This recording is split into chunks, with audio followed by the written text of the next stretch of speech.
ही जी जागा आहे ती माझ्या महादेवाच्या कृपेने मला भेटलेली आहे. माझा महादेवावर खूप विश्वास होता.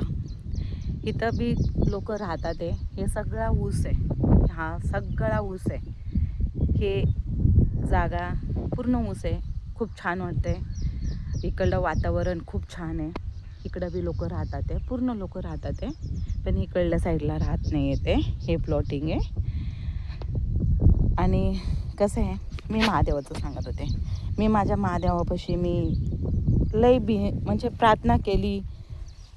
माझ्या महादेवाला मी फक्त म्हणलं, महादेवा मला एक तुकडा दे, जेणेकरून मी तुझं म्हणजे बेलपत्री लावून पार्वती माता लावून ना त्याच्याखाली मी तुमची शिवलिंग स्थापना करून, छोटी शिवलिंग करून, मला ते पाहिजे ते की माझं स्वतःचं काहीतरी होवा, माझा महादेव माझ्यापाशी राहावं. हे जास्वंदी आहे, हे पारिजात ह्याचं झाड आहे. ठीक आहे. हे बी महादेवाला खूप प्रिय आहे, खूप जास्त प्रिय आहे. ठीक आहे. हे तर रोजबेरी आहे. हे पण एक बेलाचं झाड लावलं आहे. आवळ्याचं झाड पण लावलं आहे. ठीक आहे. इकडं पण बेलाचं झाड लावलं आहे, इकडं पण लावलं आहे. म्हणजे मला महादेवाने महादेवावर विश्वास ठेवा गाईज. महादेव नक्की सगळ्यांचं चांगलं करतो. फक्त उशीर लागतो त्या गोष्टींना, पण विश्वास ठेवल्यानंतर ना नक्की तुम्ही सक्सेस होणार. नक्की तुम्ही सक्सेस होणार. कधी महादेवाला तुम्ही विसरू नका. महादेव खूप थोडं परीक्षा घेतो नक्की, पण त्याच्यातनं तुम्हाला ज्यावेळेस फळ भेटतं ना. आज हे मी खूप छोटी होते. मी जेव्हा पुण्यात आले होते, मी त्यावेळेस काहीतरी 12-13 वर्षाची होते.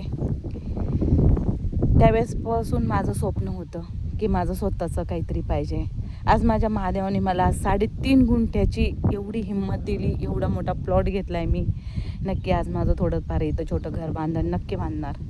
पण गाईज, पहिला संसार करून दुसरं स्वतःसाठी शून्यामधनं उभा राहणं खूप मोठी गोष्ट असते एका बाईसाठी.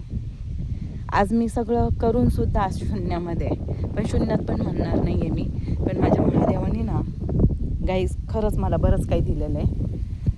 मी नक्की माझ्या महादेवाची पिंड हे सगळे ब्लॉगमध्ये मी दाखवणार. माझं हे घर कसं होणार, काय होणार, सगळं दाखवणार. पण नक्की तुम्ही महादेवावर विश्वास ठेवा. मनापासून सांगते गाईज. माझ्या मैत्रिणींनो, माझ्या आई, मी ह्यांना नक्की सांगते, महादेवावर विश्वास ठेवा. 1 तांब्या पाणी महादेवावर चढवा. खरंच त्याचं फळ भेटतं. हे बघा, हे तुमच्या समोर आहे. हे माझं फळ आहे. माझ्या महादेवाने मला दिलं आहे, माझ्या पार्वती मातांनी दिलं आहे. हे तुमच्या समोर आहे गाईज. माझ्याकडं काही नव्हतं, पण मी शून्यातनं परत उभा राहिली आहे. माझ्या पार्वती मातांनी, महादेवाने मला परत उभा केलं. माझी स्टोरी खूप मोठी आहे. नक्की थोडी शेअर कराल.